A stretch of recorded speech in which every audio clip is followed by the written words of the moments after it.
అదరగొట్టే కారం రంగు రుచి ఆచి కారం పొడి. రాంపల్లి ఏరియాలో ఈ నెల 2వ తారీఖు సాయంత్రం సుమారు 5 గంటల ప్రాంతంలో బాలాజీ జ్యువెలర్స్ అనే షాప్లో గుర్తు తెలియని 2 దుండగులు ప్రవేశించి షాప్ ఓనర్ పైన దాడి చేసి కొన్ని గోల్డ్ ఆర్నమెంట్స్ దోపిడీ చేయడం జరిగింది. దీనికి సంబంధించి కీసర పోలీస్ స్టేషన్లో రిజిస్టర్ అయిన కేసులో ఈరోజు నిందితులను అరెస్ట్ చేసి కోర్టు ముందు ప్రొడ్యూస్ చేయడం జరుగుతుంది. దీంట్లో 5 నిందితులను ఈరోజు రిమాండ్ చేస్తున్నాము. వారు ఫస్ట్ A1 వచ్చేసి నజీమ్ అజీజ్ కొటాడియా, A2 వచ్చేసి Yakinder Singh, A3 Mohammed Saif, A4 Rajender Singh, A5 Ratan Singh. దీంట్లో A1 ఎవరైతే ఉన్నారో ఈ నజీమ్ అజీజ్ అని గతంలో చాదర్గట్ అదేవిధంగా మేడ్చల్ పోలీస్ స్టేషన్ల పరిధిలో సిమిలర్ అఫెన్స్ గోల్డ్ జ్యువెలరీ షాప్కి వచ్చి అక్కడ కూడా దోపిడీ చేయడం జరిగింది. ఆ 2 కేసుల్లో అరెస్ట్ అయ్యి జైలుకి వెళ్ళాడు. సబ్సిక్వెంట్గా సైబరాబాద్ పోలీస్ కమిషనరేట్ వాళ్ళు పీడీ యాక్ట్ పెట్టడంతో దాంట్లో కూడా జైలుకి వెళ్ళాడు. లాస్ట్ నవంబర్లో రిలీజ్ కావడం జరిగింది. ఆ జైల్లో ఉన్నప్పుడే A2 ఎవరైతే యకీందర్ సింగ్ ఉన్నాడో ఇతను అన్ని మేకల దొంగతనాల కేసులో నిందితుడు. ఒక 5-6 కేసులు ఇతని మీద ఉన్నాయి. ఆ కేసులకు సంబంధించి అతడు కూడా అదే జైల్లో ఉండడం జరిగింది చెర్లపల్లిలో. ఆ ఉన్నప్పుడు ఇద్దరు కూడా పరిచయం ఏర్పడ్డది. ఇద్దరు కూడా కొద్ది రోజుల గ్యాప్ తోటి అక్టోబర్లో A2, నవంబర్లో A1 బయటకు రావడం జరిగింది. వాళ్ళు జైల్లో ఉన్నప్పుడే మళ్ళీ బయటకు వచ్చిన తర్వాత కూడా ఈ డబ్బు సంపాదనకు వీళ్ళు దొంగతనాలనే మార్గంగా ఎంచుకోవడం గురించి డిస్కస్ చేసుకున్నారు.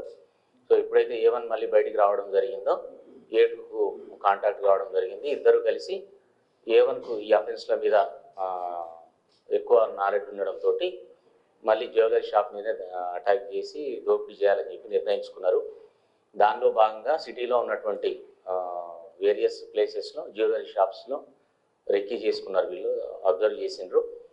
దాంట్లో ఫైనల్గా ఈ రాంపల్లి లిమిట్స్లో ఉన్న ఈ షాప్ వాళ్ళకి అనుకూలంగా అనిపించింది. ఎందుకంటే షాప్ ఓనర్ ఒక్కడే ఉన్నాడు, సపోర్టింగ్ స్టాఫ్ లేదు. అఫెన్స్ తర్వాత పారిపోవడానికి రూట్ అనుకూలంగా ఉండేది వాళ్ళకు. ఆ చుట్టుపక్కల కూడా నియర్ బై క్రౌడ్ ఎక్కువ ఉండట్లేదు అనేది గమనించి ఈ షాప్ను టార్గెట్ చేసుకున్నారు.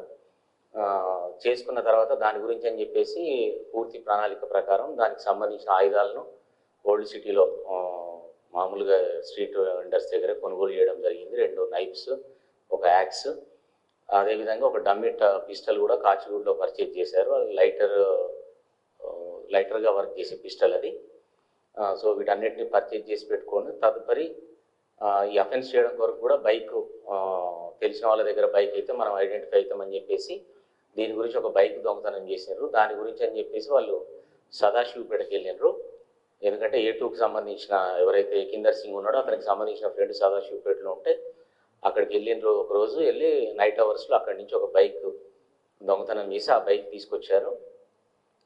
దాన్ని ఈ అఫెన్స్లో యూజ్ చేయడం జరిగింది. ఆ తర్వాత ఫస్ట్ కానీ సెకండ్ కానీ ఒక డేట్ అనుకొని వీళ్ళు అఫెన్స్కు మొత్తం కూడా ప్లాన్ చేసుకున్నారు. దీనిలో భాగంగా మళ్ళీ ఇంకో 2 అక్యూజ్డ్ పర్సన్లు A3, A4లను తీసుకొచ్చారు. దాంట్లో మహమ్మద్ సైఫ్, రాజేందర్ సింగ్. వీళ్ళిద్దరు కూడా యకీందర్ సింగ్కు పరిచయం ఉన్న వాళ్ళు అదే కాలనీలో ఉంటారు. సో వీళ్ళు ఏంటంటే అఫెన్స్ కంటే ముందు గోల్డ్ షాప్లోకి ఎంటర్ అయ్యి కొంచెం అటెన్షన్ డైవర్ట్ చేస్తారు షాప్ ఓనర్ది. అదర్వైజ్ ఇంకెవరైనా క్రౌడ్ ఉంటే కూడా వీళ్ళకి ఇన్ఫార్మ్ చేయాలి. సో దట్ ఏంటంటే ఎవరు లేనప్పుడు వీళ్ళు వెళ్ళి అఫెన్స్ చేసుకోవడానికి ఈజీగా ఉంటుంది అని చెప్పేసి వీళ్ళకు కూడా దోపిడీ తర్వాత వచ్చే డబ్బులో వాటా ఇస్తామని చెప్పడం జరిగింది. దాని ప్రకారం 2వ తారీఖు నాడు సుమారు 5 గంటల ప్రాంతంలో ఫస్ట్ A3, A4 ఆ షాప్లోకి ఎంటర్ అవుతారు. వాళ్ళు ఏదో ఆర్టికల్స్ కావాలని చెప్పేసి మాట్లాడుతున్నట్టుగా నటిస్తారు. తదుపరి A1, A2 ఇద్దరు కూడా ఒకరు హెల్మెట్ తోటి ఒకరు మాస్క్ తోటి షాప్లో ప్రవేశించడం జరుగుతుంది. షాప్లోకి ఎంటర్ కాగానే షాప్ ఓనర్ మీద గొడ్డలతో A1 దాడి చేస్తాడు. దాన్ని చూసి వీళ్ళు A3, A4 పారిపోయినట్టుగా బయటకు వెళ్ళిపోయి వాళ్ళు బయట అబ్జర్వ్ చేసుకుంటారు. తర్వాత వీళ్ళిద్దరు కూడా దాడి చేసిన క్రమంలో ఎవరైతే ఓనర్ ఉన్నాడో సందీప్ బాగా ప్రతిఘటించడం జరుగుతుంది. సో దాంతో వీళ్ళ టాయ్ పిస్టల్ ఏదైతే ఉందో దాన్ని ఆ షాప్ ఓనర్ కుమారుడు కూడా అక్కడే ఉంటాడు, చిన్న అబ్బాయి. అతన్ని కాల్ చేస్తామని చెప్పేసి బెదిరించడం కూడా జరుగుతుంది. ఈ క్రమంలోనే అతని మీద బెదిరిస్తూ ఆ షాప్లో ఉన్నటువంటి గోల్డ్ ఆర్నమెంట్స్కి సంబంధించిన ప్యాకెట్స్ సుమారు 7-8 ప్యాకెట్స్ వీళ్ళు తెచ్చుకున్న బ్యాగ్లో పెట్టుకొని A2 ఆ బ్యాగ్ను బయటికి తీసుకురావడం జరుగుతుంది.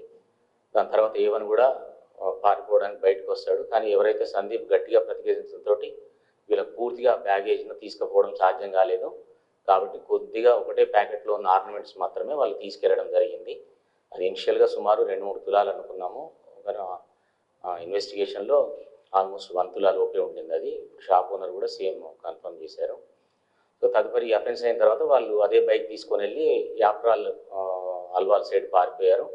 ఆ పారిపోయే క్రమంలో ఒక ప్లేస్లో వాళ్ళ వెహికల్ని కూడా అబాండన్ చేశారు. మళ్ళీ ఆ వెహికల్ ఉంటే ట్రేస్ అవుతామని తెచ్చుకున్న దుస్తులు కూడా ఏవన్ను బయట ఒకటి దగ్గర జర్కిన్ వేసుకోవడం జరిగింది. దాన్ని కూడా ఎన్ రూట్లో పడేస్తాడు.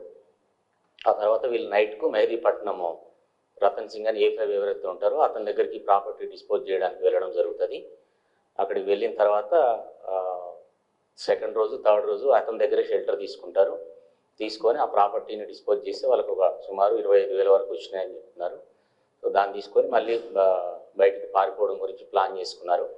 దీనికి సంబంధించిన ఇన్ఫర్మేషన్ అంతా కూడా మనకు రావడంతో నిన్న సాయంత్రము వాళ్ళు పారిపోతున్న క్రమంలో SOT team Yacharam police station లిమిట్స్లో వాళ్ళని పట్టుకోవడం జరిగింది. ఈ 5 అఫెండర్లను కూడా ఈరోజు రిమాండ్కు పంపిస్తున్నాము. దీంట్లో ప్రత్యేకించి సిపి గారి లీడర్షిప్లో లా అండ్ ఆర్డర్కి సంబంధించి SOTకి సంబంధించి క్రైమ్స్కి సంబంధించి వేరియస్ ఆఫీసర్స్ అందరూ కూడా మీకు ప్రెస్ నోట్లో ఇవ్వడం జరిగింది. మంచి ఎఫర్ట్స్ పెట్టేసి 3 రోజుల్లోనే ఈ కేసును డిటెక్ట్ చేయడం జరిగింది. ఈ సందర్భంగా వాళ్ళందరికీ కూడా సార్ తరఫున అభినందనలు తెలియజేస్తున్నాము. Thank you sir. ఈ A5కి సంబంధించి డీటెయిల్స్ చెప్పండి సార్. రతన్ సింగ్ అండి, ఇతని ఫ్రెండ్ ఎకిందర్ ఫ్రెండ్ ఈ ప్రాపర్టీ ఏదైతే డిస్పోజ్ చేయడం మెహదీపట్నం దగ్గర ఉంటాడో ఈ ప్రాపర్టీ డిస్పోజ్ చేయడం కొరకు అతన్ని ఆశ్రయించడం జరిగింది. అతనికి దొంగతనం గురించి వీళ్ళు ఎక్స్ప్లెయిన్ చేస్తారు. చేసినప్పటికీ కూడా అతను పోలీస్కి ఇన్ఫర్మేషన్ ఇవ్వకుండా ఈ ప్రాపర్టీని వేరే అతను తెలిసిన లొకాలిటీలో వేరే అతనికి ఇది అమ్మి వీళ్ళకి 25,000 ఇవ్వడం జరుగుతుంది.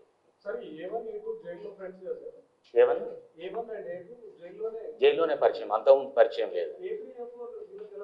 A3, A4, A2 యొక్క ఫ్రెండ్స్ అండి. A2 ఎకిందర్ పీడీ యాక్ట్ ఉందా ఎత్తేసారు సార్? ఒక A1 మీద పీడీ యాక్ట్ ఉంది. పీడీ యాక్ట్ మీద పనిష్మెంట్ అయిన తర్వాత ఇతను మళ్ళీ బయటకు వచ్చాడు. అంటే వీళ్ళు ఎన్ని రోజుల నుంచి ఈ రెక్కీ చేయడం స్టార్ట్ చేశారు సార్? దానికి సంబంధించి ప్రణాళిక ఎలా సిద్ధం చేసుకున్నారు? November 8కు వీళ్ళు బయటికి రావడం, 1 అక్టోబర్లో ఎకిందర్ సింగ్ బయటకు వచ్చిండు. 8 నవంబర్ నాడు మాత్రము A1 నజీం బయటకు వచ్చిండు. వచ్చిన దగ్గర నుంచి కూడా ఇదే ఆలోచనలో ఉన్నారు. కాకపోతే స్పెసిఫిక్గా ఫస్ట్ ఇనిషియల్గా వేరే అఫెన్స్ ఇంకేమైనా ఉంటాయని ఇట్లా డిస్కషన్స్ వాళ్ళ మధ్యలో చాలా చేసుకున్న తర్వాత సుమారు ఈ అఫెన్స్ కంటే ఆల్మోస్ట్ ఒక 1 మంత్ ముందు గోల్డ్ షాప్ మీద అనేది డిసైడ్ చేసుకున్నారు. 1 మంత్ నుంచేసి వాళ్ళు వేరియస్ ప్లేసెస్లో సెర్చ్ చేసారు, ఇంక్లూడింగ్ కోర్ సిటీలో హైదరాబాద్లో కానీ సైబరాబాద్ లిమిట్స్లో కానీ మన లిమిట్స్లో కానీ ట్రై చేసిండ్రు. దాని కొరకు 20 డేస్ అట్లా తీసుకున్నారు. ఫైనల్గా ఈ షాప్ సెలెక్ట్ చేసుకున్నాక ప్రిపరేషన్ కొరకు కూడా మళ్ళీ ఒక 10-12 డేస్ తీసుకున్నారు. ఓకే, ప్రస్తుతం సందీప్ ఓనర్కి సంబంధించి అతని పరిస్థితి ఎలా ఉంది? తను అవుట్ ఆఫ్ డేంజర్ అండి. లక్కీగా ఏమి ఇంజురీస్ తక్కువ ఇంజురీస్, మైనర్ ఇంజురీస్ తోటే జరిగినాయి. తను ఇప్పుడు అవుట్ ఆఫ్ డేంజర్, ఏం ప్రాబ్లం లేదండి. A3 కూడా క్రైమ్ హిస్టరీ అండి. అతను ప్రాపర్టీ అఫెన్స్లో అంతకుముందు తను కూడా రాబరీ కేసులో హైదరాబాద్ కమిషనరేట్ లిమిట్స్లోకి వెళ్ళిండు. A4 A2 యొక్క చుట్టం యాక్చువల్గా వీళ్ళ కజిన్ వాళ్ళ కొడుకు. అతనికి ఇంతవరకు అఫెన్స్లు అయితే మనకు తెలిసినంత వరకు లేవు. ఇప్పుడు ఇదే ఫస్ట్ అఫెన్స్ అని తెలుస్తుంది.